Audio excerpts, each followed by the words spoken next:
Chicken தான் செய்ய போறோம். நீங்க யாராரு வான்கோழி வரமிளகா பிடிக்குமோ அவங்க வந்து ரெட் கலர் ரெட்ல கமெண்ட்ல சொல்லுங்க. வாங்க மக்களே வீடியோக்குள்ள போயிடலாம். வெங்காயம் தோல்லாம் நல்லா உரிச்சு போட்டுக்கலாம்பா. சீரகம் மிளகு தூள் போட்டு நல்லா அம்மியில இட்டு செய்யலாம்பா.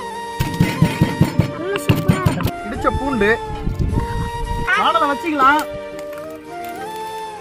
சரியில ஒரு சுத்தமான கடுகு போட்டுறலாம். இடிச்ச சிங்கம் வாங்க 50 கிலோ போட்டுடலாம்பா. லைக் பண்ணுங்க, சப்ஸ்கிரைப் பண்ணுங்க. இந்த இடத்துல வந்து 20 கிலோ உப்பு போட்டுடலாம்பா. 5 கிலோ வரமிளகா போட்டுக்கலாம்பா. மிளகு எல்லாத்தையும் ஒண்ணா மசாலா கூட போட்டுக்கலாம்பா. சிக்கன் போட்டுக்கலாம் மக்களே. மசாலா 20 கிலோ போட்டுடலாம்பா. கொஞ்சமா மஞ்சள் தூள் போட்டுக்கலாம். வெல்கம் டு நல்லா இதுதானே